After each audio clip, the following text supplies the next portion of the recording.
Hello, guys. I hope all of you are doing well. Well, once again, Erasmus Play is back with the webinar for all Erasmus going students. We are going to wait for about a minute so that we can have the other people that are pending to join. We had about 700 people that have already said that they would come, so we're going to wait just 1 minute or so. By the way, please start letting us know where you are going to Erasmus and where you are from in the comment section. We can read you, and if you have any questions, please just ask there, and we will answer all the questions that you have. So we just wait for just 1 minute so that all the other people might join, and then we can start.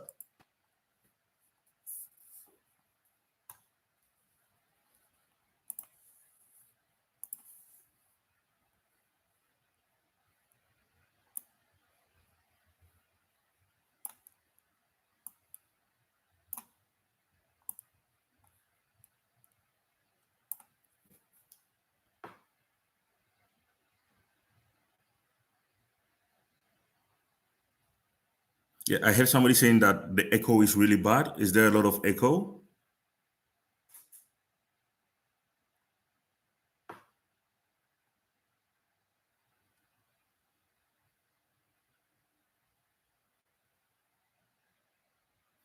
Okay, thank you, Martha, for answering. No, okay for you, so thank you for answering.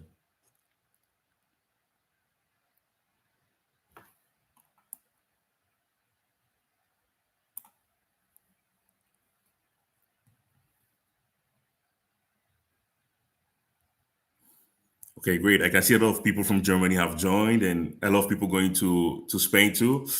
So now we are going to start the webinar. Today, what we are trying to do here at this webinar, so that everybody can understand, is to share with you the key aspects and the key values that you need to know about for your Erasmus to be the best, and mainly for you to find accommodation. So we are going to share a lot of tips about housing, about accommodation in general, how the renting process works in many different countries. So a lot of you are going from your country that you used to know to another different country. So these are things that we are going to share with you in this webinar. I'll go through a very short story that happened. Then I'll go through the key aspect that you need to take into mind when you are searching for accommodation. And after that, I'll go into the tips that we have additionally accumulated over these 5 years that we've been doing this. So I hope you take your time to digest the information, and then if you have any questions, please just don't hesitate to put it in the comment section. After the session is over, I will answer all your questions, and if we are not able to answer these questions, I will then let you know where you can send us an email to go through it. Okay. Okay. So let's start with this short story that I wanted to tell you.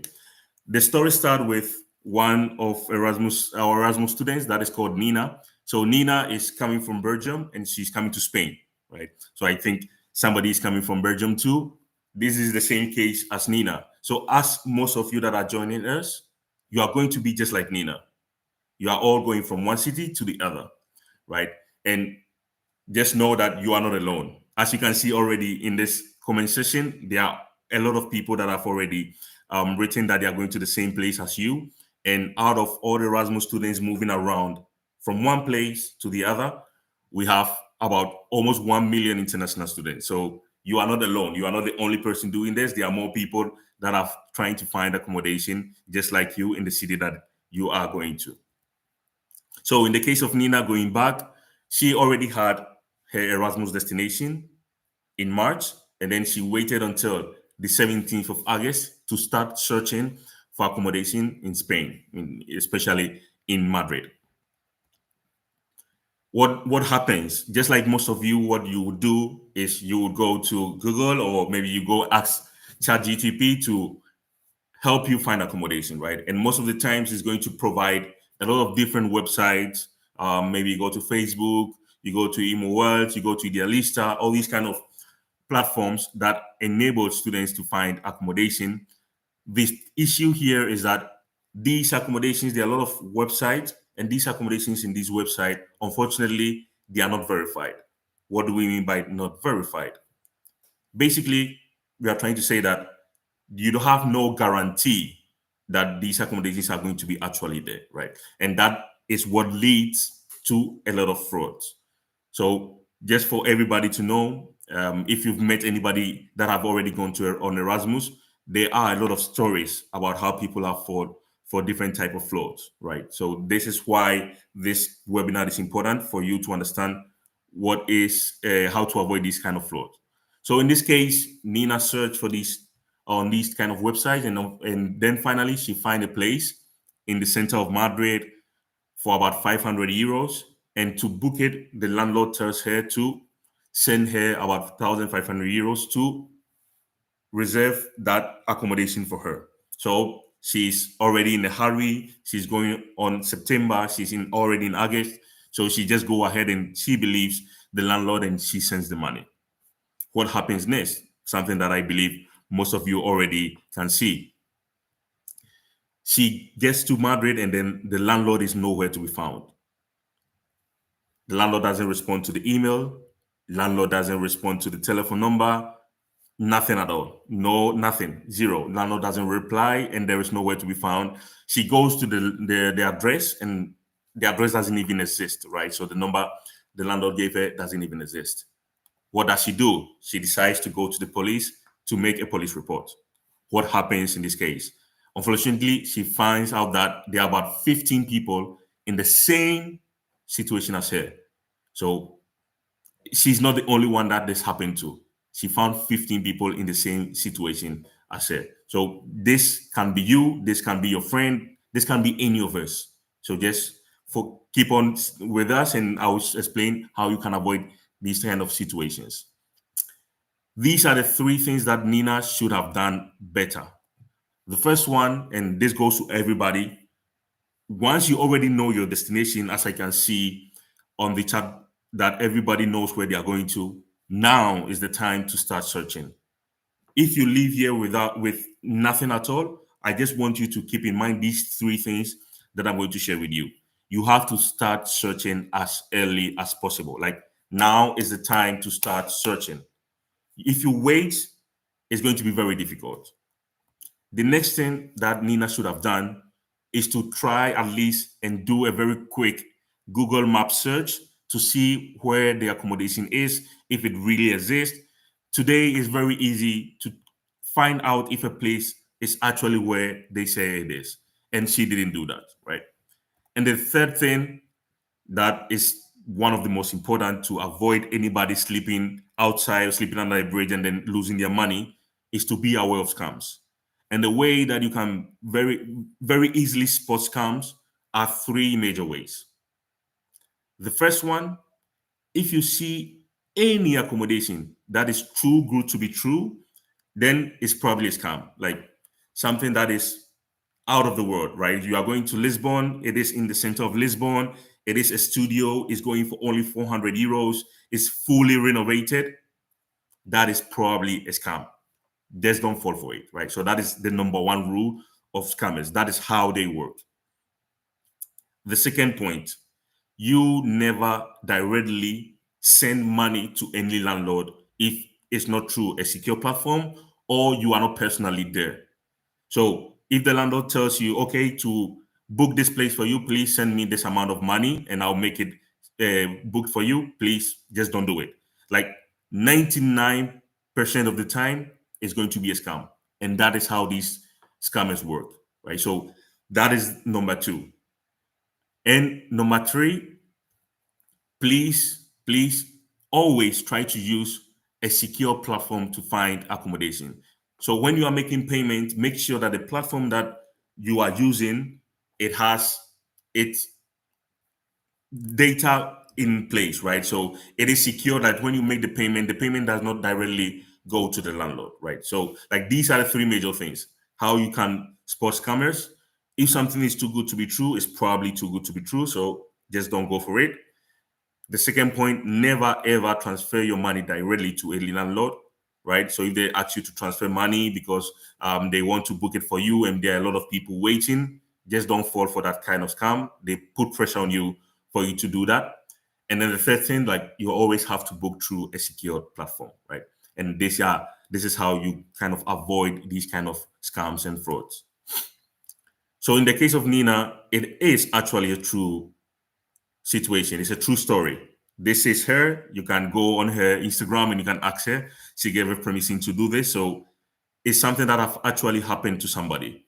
And she's not alone. We've received a lot of emails of people saying that they have been scammed and then they want us to help them now find a place to stay. So please just keep in mind all the things that I've already said about how you have to avoid scams, right? Moving on, because of these kind of issues and scam issues, we have developed this site called Erasmus Play. So, what is Erasmus Play? Erasmus Play is a student housing aggregator platform. So, what we do is we only aggregate the verified accommodations out there for you to just come in and find the accommodation in one place. So you don't have to be moving up and down, going here, coming there. In Erasmus Play, if you go on Google, you search erasmusplay.com, you can find your city, wherever you're going, and then find the accommodations that you are interested in, right? So this is one very easy way to find accommodations that are 100% verified. Moving on, we have accommodations in over 900 cities, so you can search for everywhere. I see people coming in asking for people going to Salamanca, to Brussels. On Erasmus Play, you can find these accommodations in almost any city. So if you go there, you can find it easily. You can then search for the type of accommodation that you want, regarding if you want a room, you want a shared apartment, you want a residence, you can search for that. You can also input your budget because we know that the Erasmus grant is very limited. So you can input that budget and then you can find something that is suitable to you. The next point is that you can also select the date. So you can put in your check-in and your check-out date so that you can get the ones that you are interested in. Moving on, as I already said, all the accommodations that we have in Erasmus Play, they are verified. How does this come true? So these accommodations, they have home checkers that are people that go from the companies we are working with to check if that accommodation actually exists.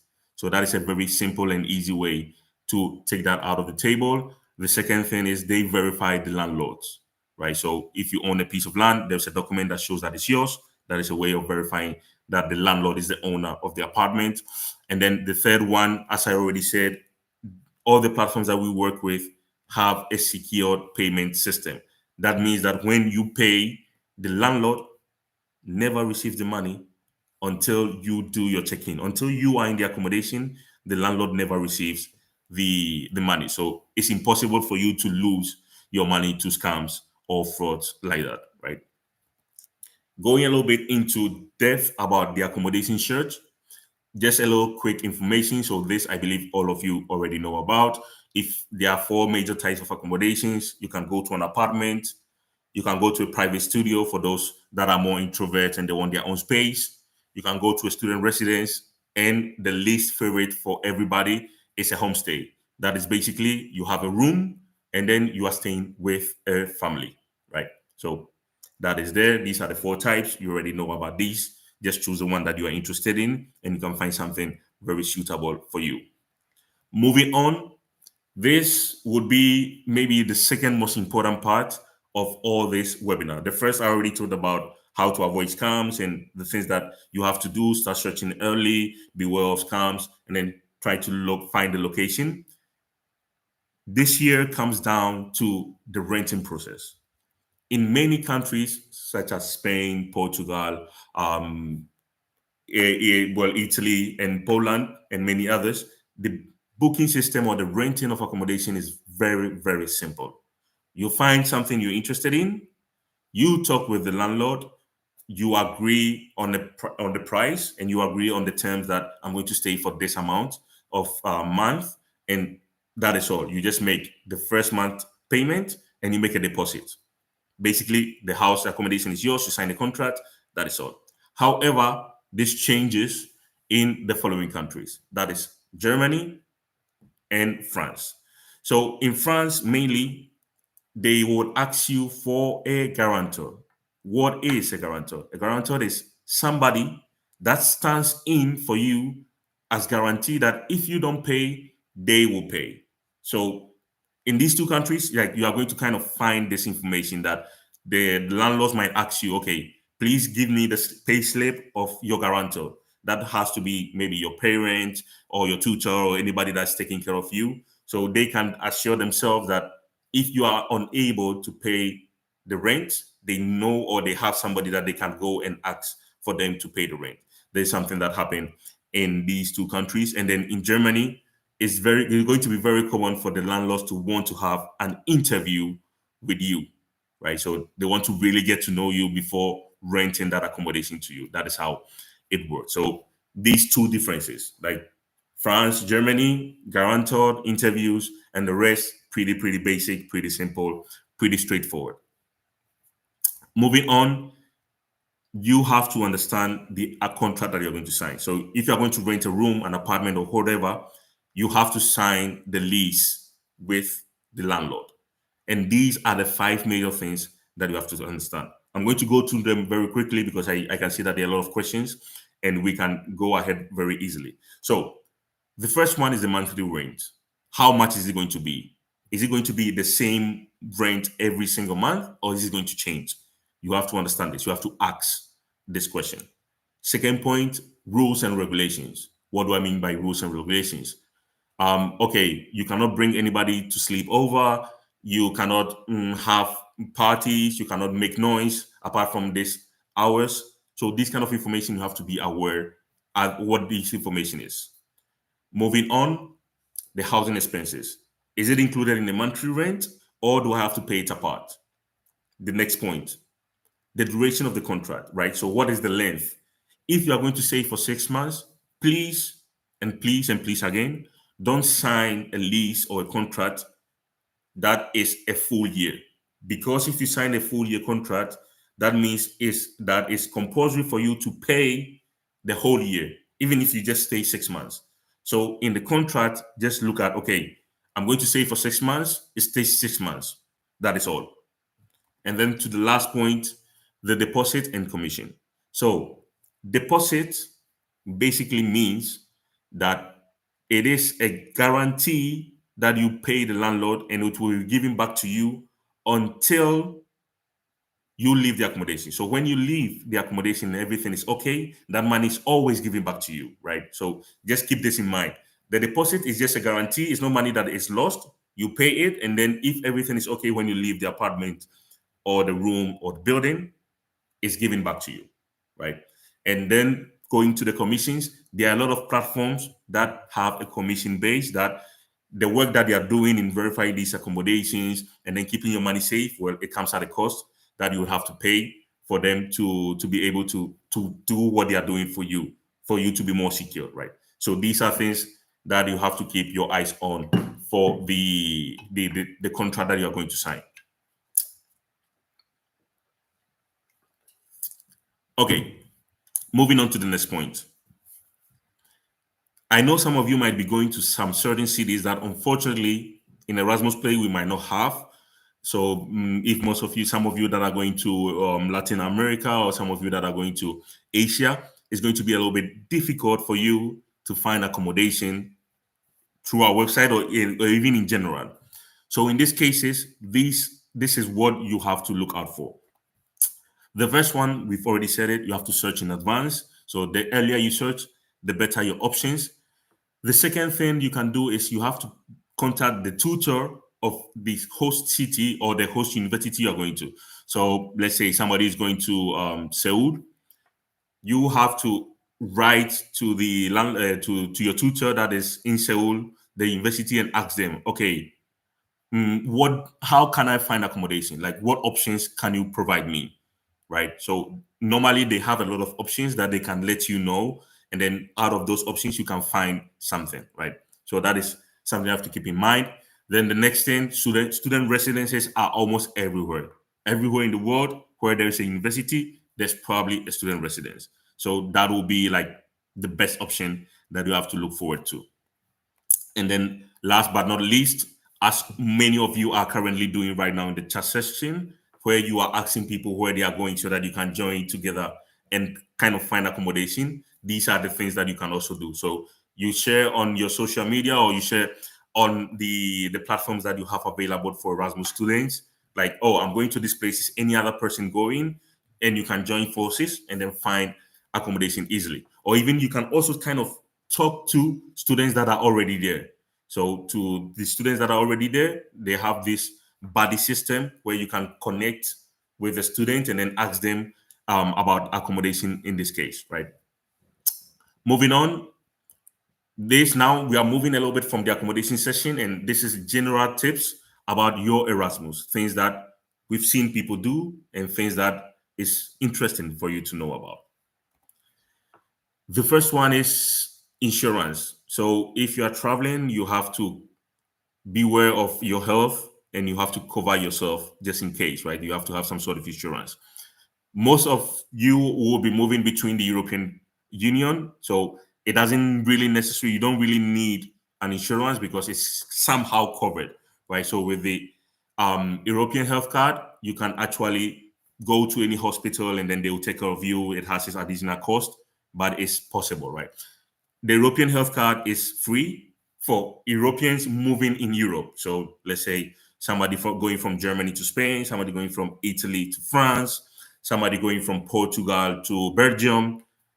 It is between the European Union, right? So it doesn't work outside. It works for people in the European Union moving from one place to the other.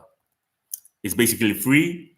As I said, you have to check to see if it applies to the country that you're going to, and it only applies to countries in the European Union. So, for example, if you are from Germany and you're going to Turkey, it is not going to cover you, so you have to find your own insurance. It's very easy to ask for. If you go to your city hall, they can easily tell you how to seek for it. It's very, very simple, right? So the next one, you can request it online. It's very easy. It's not a complicated thing. I can show you, but I can show you only for Spain. I can show you for the rest of the countries. But if you go to your city hall and ask, probably it is going to be very easy for them to show this to you. The next point is regarding your banking system. So if you are moving to this new city, you are probably going to spend money, you are probably going to use money. So the best option here is to try to find commission-free cards. In this case, there is one that we've been working with for quite a while and it's very useful. There are others that many of you might already know of. Revolut is a very international card that it helps students like move around very easily, make payments and everything very easily. Normally, like even if it is a different currency, it is a very useful tool for you to have. So you have a lot of different options. I've already talked about Revolut. There's N26. There are these others that work very, very well. So just keep those in mind. Then to this point, we are going to talk about these two student cards that have a lot of discounts. So as a student, you have to live on a budget because you are in a different country with a different maybe system or even a different currency. And it's very important for you to kind of get these kind of discounts that help you survive a little bit more. So we have these two ones. The first one is of the Erasmus Student Network that basically can be found in almost every university city across Europe. So this student network, they kind of organize a lot of parties, they organize a lot of activities, and they offer a lot of discounts too. So if you can get your hands on an Erasmus Student Network card or join an Erasmus Student Network in the city that you're going to, it's going to help you a lot. Firstly, to make a lot of friends, to get adapted to the city, a whole lot of things, right? Then we move on to the IC card, that is the international card for students. So this card, it identifies you as a student anywhere you go. It doesn't matter. Like all over the world, it identifies you as a student. And then again, it offers a whole lot of discounts too. So if you are interested, you can get your hands on one. The next point, which might be a little bit tricky, is about your ID and your passport and visa. So for those that are moving between the European Union, you don't need any you don't need to go with your passport, but I recommend you to go with your passport just in case maybe you have to travel, you feel like traveling outside the European Union when you are there. So a lot of students travel during the Erasmus, and this might happen to you, and you might be interested in having it with you. So just keep it in mind. And for those that are going outside the European Union, it is very, very, very important for you to actually see and check if you need any sort of visa, because it's not to every place that you can just take your bag and go. So most of the places you might need visa. So just ask, go to the embassy, check, talk with anybody that have already been to that place, and let them know, okay, am I going to need a visa for this place, or how is it going to work for me? So this is information that you might have to figure out. And if you want more information, as Erasmus Play, we generated a lot of content. We've been doing this for over 5 years. We generate a lot of content about a lot of cities. So if you go to our YouTube channel, you find a lot of information that we've created content about. So very, very easy for you to find something that maybe I've not been able to fulfill today. I've not been able to say today, right? And basically, the next point, I'm going to talk a little bit about some few countries that have some things that you have to be aware of. So, for example, in Italy, there is this thing called Codice Fiscale. That is a document that you have to get if you live in the country for, I believe, like 3 months or more. So, probably most of you would have to ask for this. Just be aware that it helps if you have it. It helps you move around. It helps you get a lot of information, a lot of things that you might not know previously. In France, there is this housing grant that is called CAF that helps students, and it gives them like some sort of grant regarding the amount that they are paying for their rent. So maybe they can repay you like 30 to 40% or 50% of the rent that you are paying, right? So that is something that you have to know about.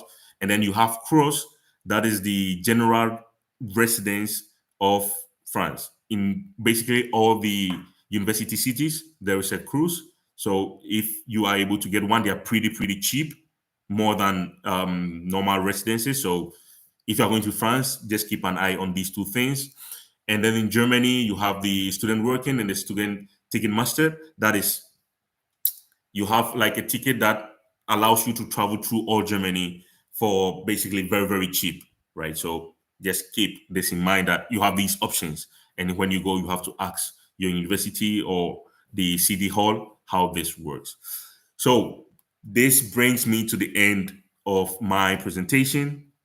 I would like to thank everybody for coming and joining us. Those are that are writing their questions.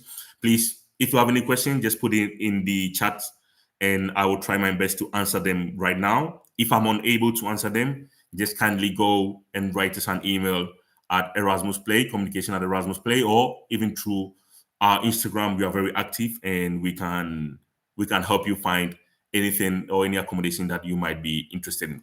Before I go, maybe I'm just going to walk you through very simply the website, because if you go to Google and then you put in simply Erasmus Play, it will bring it out for you. And like when you go in, you can easily search for, well, I have it in Spanish, so I'm going to put it in English. You can easily search for any city. So going to Brussels, you click on Brussels, and as you can see, there are almost like about 5,000 options that we have here. If it is Madrid that you are going to, basically you come here, you search for Madrid, pretty much the same thing. You find out all the options that we have, about 26,000 accommodations. So basically, like, this is what you are going to find in Erasmus Play. You can search, as I already said, like the type of accommodation you are interested in, the price. You can add more filters if it's of your interest, and things like that. So going back, this brings me to the end of the presentation. I'm going to stop sharing my screen and now try to answer the questions that you people have for me right now. So let's see what questions we have here. Okay, so I see one from Atamargi. He said, do you have any specific information on Santa Cruz de Tenerife? Okay, so regarding Santa Cruz, I believe we have accommodation there. Nonetheless, there are not too many accommodations, there are few. So what I would recommend you is to send us an email, because we have other options that maybe we have not valued and we have not put on the website. So if you write us an email, definitely we can help you find something that is interesting there. Okay, so the next point. Um, Tonight, Tiger, you said, is there a requirement visa-wise for staying in Spain? So I don't know where you're coming from, but I believe that maybe you're coming from Asia. So in the case of Asia, yeah, you probably need a visa to stay in Spain. I think it's not very hard to get if you already have the tuition and then you have already registered at the university. So with that university document, you can go to the embassy and present your document for you to get that information. Okay. Alexandru asks, what does it exactly mean, the Codice Fiscale for Italy? Okay. So the Codice Fiscale, I would say like, if you are staying in Italy, they have to assign to you a document that identify you as a person that is staying in Italy. So basically, that is the Codice Fiscale, right? It's a document that identify you as a person that is enabled to stay in Italy. So if you have to present any documents or you have any issue, like that is the first thing that they are going to ask you for. So you can actually share that. Okay, yeah, so tonight, Tiger, yeah, of course, your avatar is a little bit misleading. If you're in Germany, you don't really need a visa for Spain. So that is part of the European Union. Okay. Samuel is asking, is there anything particular about staying in Austria? Not anything that I know of. Basically, if you're of the European Union, it's pretty much like staying in your own city. It's very simple. It's very simple. So there's nothing particular about Austria that you need to know. Well, they speak German, if that is something that you want me to tell you. And basically, in the airport of Austria, they have a sign that says that this is not Australia. So if that is something that you need to know, but you get that information. Okay, Divya says visa for students with German residence permit. So in this case, I don't know a lot about that.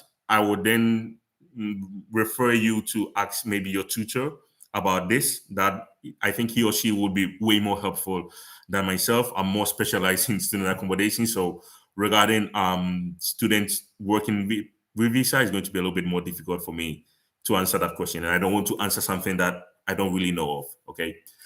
Yeah. So moving on. So somebody said, okay, I'm currently studying that. I have an European health card. I'm going to France. So EU health card. Yeah. Sahi Satan. Yeah, the EU work card is going to health card is going to work for you. It is as simple as that. If you're already in the European Union, no problem like that. Okay, somebody's recommending. Can you recommend a site where we can see which areas are more safe than others and the areas where it is more dangerous? So actually, that is a very good question, and I have a solution for you, Laura. So actually, if you go to Erasmus Play, basically what we've also done is that we write a lot of content about the cities, right? So like if you go down here to the site map and you go here to cities, basically we have a whole lot of information about many cities, right? And in these cities and this information, we kind of also state the best areas for students to live in, right? So these here, like, for example, like we talk about student flood in Colombia, and then we state like the kind of the areas where it is good for students to live in. So if you go to the website and you search this information, like you can easily find the areas that are interesting for students to live in. Okay, so you have that information on our website. No need to worry about it. You have it all easily on our website. Okay, so let's say I think somebody asked, would you recommend working if you're on Erasmus? I would say it depends on what you are looking for and what maybe your lifetime might be. If I would say, like, if somebody said is studying something like medicine, that is a little bit complicated. Maybe I wouldn't recommend studying. I wouldn't recommend, sorry, working because it might take a lot of time. But if you're studying something that you can easily mix with a working life, I would tell you to do it because I think it's a very great experience for your CV. So probably do that. Okay, so somebody asks, would it be better to rent or try to get a place in a student accommodation in Thailand? To me, I think to these countries where unfortunately I have very few information about and we don't actually have accommodations there, what I would recommend is first of all talk with the university that you're going to and try to find a student residence. That would be like the best option, right? So I think that that is the major thing that I could tell you on this. Okay. So Katerina said, I have a big problem with searching a place because I only need it for 6 months, but all landlord tell me that the host minimum is 1 year. You are desperate. Yeah. In this case, I think you are doing well, and unfortunately, that is the issue around this thing that many landlords want you to stay for a year, and then you can only stay for 6 months. Here, what I can put out there is you can do two things. The first one, you can join forces with somebody that is going for this next 6 years. So let's say you are going for the first semester. If you meet somebody that's going for the second semester, both of you can join together and say, okay, since you are going to stay for the first 6 months and I'm going to stay for the following 6 months, we can book the same room and then we make a contract of a year and then it's just an exchange between the two of you, right? So that would be the first option that you could try. And then the second option is you could some way convince the landlord that although you're going to stay for 6 months, you might be willing, because it is a desperate situation.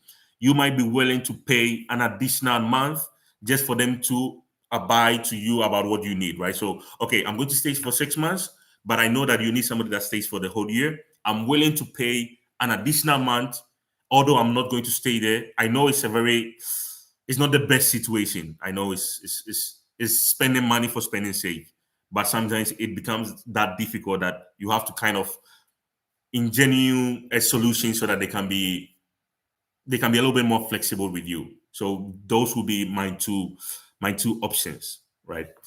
Yesemani is asking, do you think it's a good idea just visit the city where I'm planning to move and look for papers as around my faculty? Yeah, so actually that is a very good option. If you can do that, it's very, very good because first of all, you get to see the accommodation yourself, and then you can actually verify. Okay, I've seen it. I'm here. I know the landlord. I have a picture of him. I have a picture of the apartment, so I can verify. The issue there is now you have to spend money, travel to the city, stay in the city for a little bit while. Now go house hunting, find a place, secure with the landlord. Like between in the next 5 months, you are going to come to this place. So I mean, you can do it. I think it's a very good option, but you also have to look at what is the cost. Or you can do that, or you can book through a secure platform where that accommodation is secure for you. So that is an option that you can also look into. Some AL is asking when to start searching for accommodation in the second semester. Okay, so in that case, I will tell you that probably December, so November, December might be a very good month because all the people that are already in the first semester might be leaving in January. So the landlords are already searching for somebody to come into that accommodation that is going to be empty. So the best option would be maybe mid-November, December, and then January. Those would be the ones, right? So Polo asked, the ESL or the IC card, how can I get them?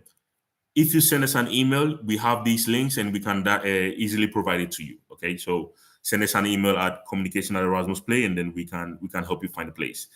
The next one, how can I find out what other genders are in the living in the accommodation? That is a sticky one. So sometimes in this case, then you would have to talk with the landlord.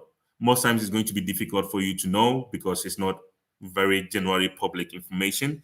But with some platforms, they make this available and others don't.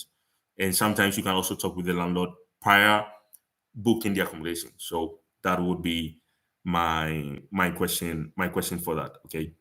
Okay, so some people are asking, so this question have repeated itself. What other source websites are there apart from Erasmus Play? So in this case, there are some few which, if you are going outside of the European Union, might be helpful. They are not a whole lot. So what I'll tell you is just send us an email, and then with the ones that we are able to provide you that we believe they are trustworthy, we will give them to you. So if you could do that, that would be very, very helpful too. Yeah, so let's see what more do we have here. I don't know if you have any other question, please just put it on there so that I can answer it for you now. And if I'm not able, just kindly send us an email or go through our Instagram, and then we can easily help you with those questions that you might have. So let's see. Okay, somebody said, June said, I have a Switch residence and I will stay in Belgium for 5 months. Do I need to switch my resident permit to German? Not really, not really. I believe like if you already have a Swiss residence, you don't switch your residency. It's just that if you are staying in a place for a time, they ask you to kind of make some sort of residency, but you don't lose the one that you already had. So it's not that it's not a difficult or sticky situation. It's very simple. If you have already a residency in Switzerland, you don't have to change it. You just keep it as it is. It's not necessary to change anything, and you don't really have to do that. Okay. Um, mm, mm. Okay. Somebody said, "How can I start searching for accommodation for September if the aparts are available from June?" So, as I already showed you in our website, you can actually select the date. So, if you select the date in September, right, it will appear for you that okay, although it's available in June, you can actually book it and start in September, moving ahead. So that is another option that you can do. So the next one I have Alessandro here said, if I have an IC card, it can be in any currency or it has to be only in Europe.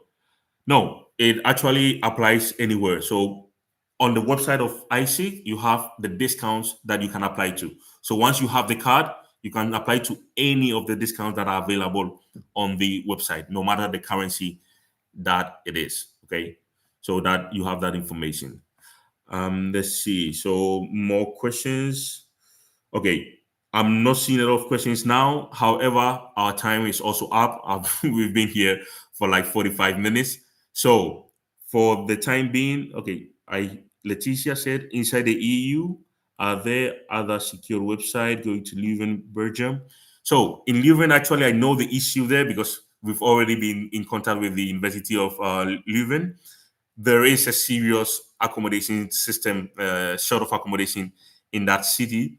So what I would recommend you first off, like talk with the university. They have some options that might be very, very interesting to you. So first off, like go and talk with the university and then figure out like what options they provide you. And then if you don't have any doubt or if you are unable to find something, then contact us again and we can see how we can find something for you. Okay. So Wolfenstein, sorry if I'm pronouncing your name wrong. I'm very bad with names. He's asking, how is it with accommodation cancellations? Every platform has its own cancellation policy. Before you book the accommodation, they state it for you. So you just read it, and if you are okay with that cancellation policy, you can book it. If you are not okay, then just don't do it. Right? If you are not 100% sure, please don't do it. Somebody's asking, do you think later this year there are more options to be free? Okay, so as I said, during maybe approximately like between May, June, July is where most accommodations are being booked. So that's what I said about start searching early. So if you search early, you can find very good options, right? So coming to this, if you are going for the second semester, I wouldn't like you shouldn't worry a lot now. Like you should be worrying towards maybe mid November or December. Now trying to book for the second semester is going to be extremely hard because landlords want the accommodation occupied now. Unless it is not available until then you can book it, right? So now, like right now, is the moment that you have to search for these accommodations, and then gradually, if you are going for the second semester, then I will recommend you waiting a little bit more. So to start searching maybe in October, November, December, that will be the best option for you, right? So Marina is asking, how is it possible to find a place for three people? We have three friends from Cyprus going to Leuven. So in this case, as I already said, sometimes you can find a whole apartment that is for rent, and it can easily book it for 3 people. But as already said, in Leuven, there's an issue about accommodation itself. So the first thing you have to do, you have to talk with the university to see what options they can provide you as students. Okay. Okay. So I think for now we are going to leave it here. If you have any questions that unfortunately I've not been able to answer, please just write us an email.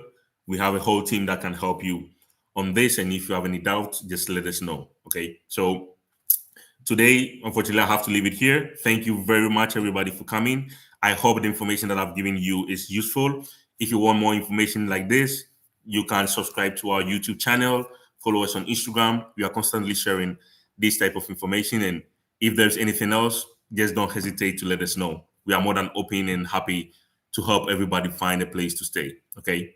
So thank you, everybody. And I hope that this coming Erasmus is going to be like the amazing Erasmus of your lives.